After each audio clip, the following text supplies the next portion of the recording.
আসসালামু আলাইকুম। আজকে আলোচনা করব ইসরায়েল ইরান যুদ্ধে চীনের অবস্থান এবং ভূমিকা নিয়ে। আমরা দেখেছি 13 তারিখে যখন আকস্মিকভাবে ইসরায়েল ইরানে আক্রমণ করে, তারপর চীনের প্রকাশ্যে অতটা ভূমিকা দেখা না গেলেও কিছু বিষয় নিয়ে আসলে বিশ্ব মিডিয়ায় অনেক তোলপাড় চলে। সেটা হচ্ছে যুদ্ধ শুরুর 2-1 দিন পরেই আনুমানিক 15, 16 এবং 17 জুন চীন থেকে কিছু 700 এবং 47 কার্গো বিমান ইরানে প্রবেশ করে এবং ইরানের বর্ডারের কাছাকাছি এসেই বিমানগুলোর ট্রান্সপন্ডার অফ করে দেওয়া হয়, যার কারণে রাডার থেকে মুছে যায় বিমানের অবস্থানগুলো। এবং এই বিমানে আসলে চীন কি পাঠিয়েছে কিংবা কী ধরনের সহযোগিতা পাঠিয়েছে এই বিষয় নিয়ে নানাজনের নানা মত, এবং বিশ্ব মিডিয়ায় এই বিষয় নিয়ে অনেক কথাবার্তা হয়েছে, অনেক আলোচনা হয়েছে, অনেক সামরিক বিশেষজ্ঞ অনেক কিছুই মন্তব্য করেছে। কিন্তু আসলে সঠিকভাবে কোনো কিছুই এই বিষয় নিয়ে ইরান বা চীন কোনো বিবৃতি দেয়নি। তো এখানে আমরা কিছু বিষয় নিয়ে চীনের ভবিষ্যৎ প্ল্যান ইরানকে নিয়ে আমরা একটু আলোচনার চেষ্টা করব। ইরান রাতারাতি চীনা একটা উপগ্রহে পরিণত হয়ে যাবে, বিষয়টি আসলে এরকম না। তো তার কারণে ইরানের কিছু বিষয় করতে হবে, ফুলফিল করতে হবে। সেটা হচ্ছে এ বিষয়ে চীন যেটা করতে পারে বা করেছে বা করছে সেটা হচ্ছে ইরানের নির্ভরশীলতা, কিছুটা ঋণগ্রস্ততা এবং কৌশলগতভাবে কার্যকরী কোনো একটা কিছু করা। তো এই ধারণার বেশিরভাগই এখনও চলমান পরিস্থিতির উপর নির্ভরশীল। তবে যদি কোনো দেশ এই সংঘাতকে পুঁজি করে লাভবান হতে চায়, তবে সেটা হলো চীন, নিঃসন্দেহে। এত স্যাংশন কাটিয়ে নিজ দেশ এবং জনগণের জন্য ইরানকে যদি কিছু করতে হয়, চীন ছাড়া তাকে এভাবে কেউ সাহায্য করবে এরকম আসলে দেশ বিশ্বে নেই। সেটাও এই যুদ্ধে মোটামুটি পরিষ্কার হয়ে গেছে। তো এই যুদ্ধ যদি আরও তীব্রতর হতো, তো সেই ক্ষেত্রে কি হতো? মার্কিন যুক্তরাষ্ট্র আরও বেশি জড়িয়ে পড়তো এবং চীন ঠিক তখন যেটা প্রয়োজন ঠিক সেটাই অর্জন করতো। ঠিক আছে? তো এইখানে ইরানের যে বিষয়টা সেটা হচ্ছে ইরানে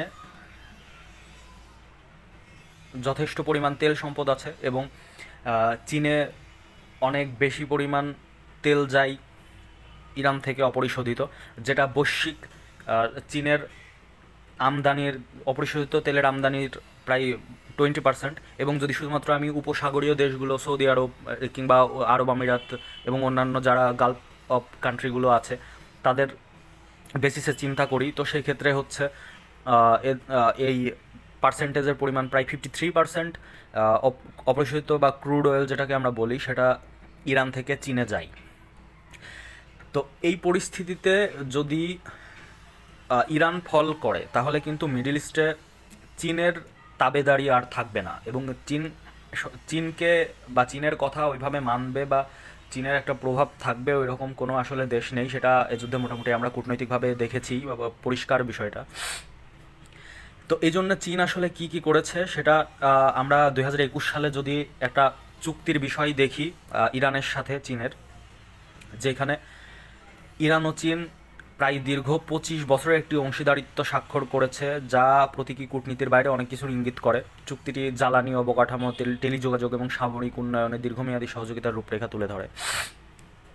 আবার এদিকে ইসরায়েল ইরানে আক্রমণ করলো। আসলে ইসরায়েলের যে আমরা জানি যে গ্রেটার ইসরায়েল এক্সপ্যানশনের যে একটা বিষয় আছে, কিছুদিন আগেই ইসরায়েল সিরিয়ায় আসাদ সরকারকে ফল করিয়েছে। অ্যাক্সেস অফ রেজিস্ট্যান্সেস যেগুলো লেবানন হুতি যারা আছে এদেরও যথেষ্ট ভালো করে করছে, মিনিমাইজ নিউট্রিলাইজ করার চেষ্টা করছে এরা।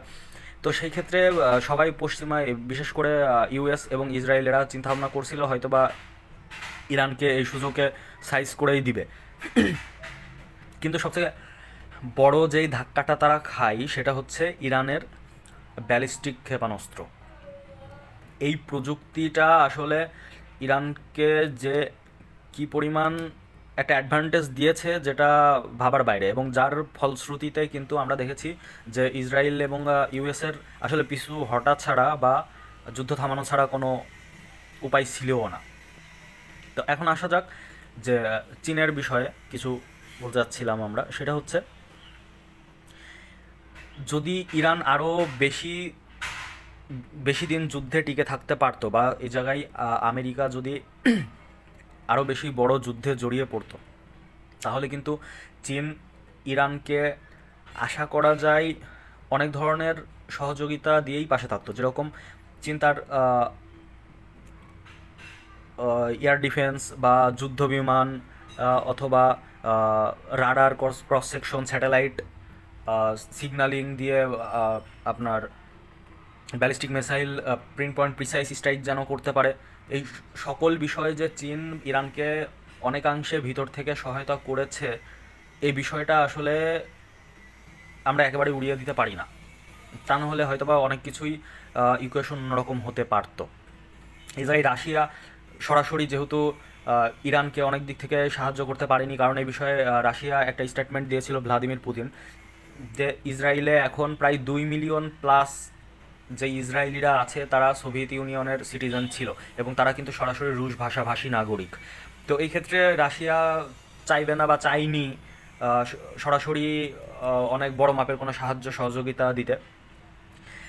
তো এই জন্যে চীন আসলে এগিয়ে এসেছে। এবং চীনের আরেকটা বিষয় যেটা উড়িয়ে দেওয়া যায় না, সেটা হচ্ছে চীন যদি কোনোভাবে ইরানে আমেরিকাকে ব্যস্ত রাখতে পারে, তাহলে তার জন্য সবথেকে বড় যেই লক্ষ্য বা অর্জন সেটা হচ্ছে তাইওয়ান।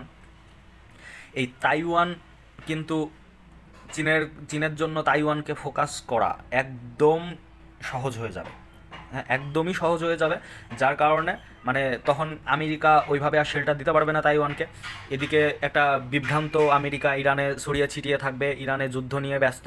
ওইদিকে অলরেডি দীর্ঘদিনের যুদ্ধে আমেরিকা তার নিজস্ব সম্পদ কমবে, ডলারের মান কমবে, নিজেদের ভেতর একটা ইকোনমিক্যাল বিভিন্ন বিষয় নিয়ে একটা সিভিল ওয়ারের দিকেও চলে যেতে পারে বর্তমান যে পরিস্থিতি আমেরিকার। তো সব কিছু মিলায়ে চীনের জন্য কিন্তু একদমই পথ খোলা থাকতো তাইওয়ানকে ফুল প্রেশারাইজ করা অথবা নিজেদের সাথে একেন্দ্রীকরণ করার যে বিষয়টা তারা চিন্তাভাবনা করে আর কি। এবং যদি এর ভিতরে আরেকটা বিষয় যেটা ঘটে সেটা হচ্ছে, যদি এই যুদ্ধে ইরান কোনোভাবে তাদের স্ট্রেট অফ হরমুজ বন্ধ করে দেয়, তাহলে কিন্তু শুধুমাত্র এই প্রভাবটা যে তেহরানের উপরেই পড়বে কিংবা অন্যান্য কান্ট্রির উপর পড়বে বিষয়টা এরকম না। এই প্রভাব কিন্তু সরাসরি বেইজিং পর্যন্ত পৌঁছাবে। কারণ কিছুক্ষণ আগে আমরা বললাম যে বেইজিংয়ের বিশ্বে যত ক্রুড অয়েল আমদানি করে তার 20% শুধুমাত্র আমদানি করে ইরানের থেকে, এবং সেটা অনেক চিপ রেটে, যেটা চায়না কখনোই চাইবে না। কারণ চায়না বর্তমানে যে ওয়ার্ল্ড নাম্বার 1 ইকোনমিকে দিকে যাচ্ছে এবং ওয়ার্ল্ড শাসনের দিকে তারা অগ্রসর হওয়ার যে চিন্তা করতেছে, এটা একটা বড় বাধা তাদের জন্য। তো এটা চায়না কখনোই, চায়নার যে পিপলস রিপাবলিক অফ চায়না যে সরকার বা কমিউনিস্ট সরকার শি জিনপিংয়ের, যেটা তারা কখনোই এটা চাইবে না এই অবস্থায় এসে। তো এইখানে সবথেকে বড় বিষয় আসলে আমরা যেটা বলতে পারি সেটা হচ্ছে ইরানকে কখনোই ফল করতে দিবে না চীন এই মুহূর্তে। কারণ ইরান যতক্ষণ টিকে আছে চায়না ততক্ষণ শ্বাস ফেলতে পারবে মিডল ইস্টে। আর যদি কোনোভাবে আমেরিকা এই ইরানের সাথে দীর্ঘমেয়াদী যুদ্ধে জড়িয়ে যেত, এখানে প্রেসিডেন্ট ট্রাম্প একটা বড়সড় বুদ্ধিমানের কাজ করছে বলা যায়, যদিও আমি যতই পাগলাটে বলি আর যাই হোক, কিন্তু একটা বড় ধরনের ইউএস এম্পায়ারের যা ফল শুরু হয়েছিল সেখান থেকে কিছুটা পিছিয়ে গেল, মানে বেঁচে গেল আর কি ইউএস, এটা বলাই যায়। যদি এই মুহূর্তে ব্যাকআপ না করতো ট্রাম্প, তাহলে সেই ক্ষেত্রে আমেরিকা, আমরা বলতেই পারি আমেরিকা ইরানের বিরুদ্ধে লড়াইয়ের যে প্রতিটি ডলার ব্যয় করত তা চীনকে প্রতিরোধ করার জন্য ব্যয় করা $1 কম। এবং ওয়াশিংটন যখন আরেকটি চিরস্থায়ী যুদ্ধে আরও গভীরভাবে ডুবে যেত, তখন চীন আসলে যা চাই তার উপর মনোযোগ দেওয়ার পরিপূর্ণ সময় পেত, আর সেটা হচ্ছে তাইওয়ান।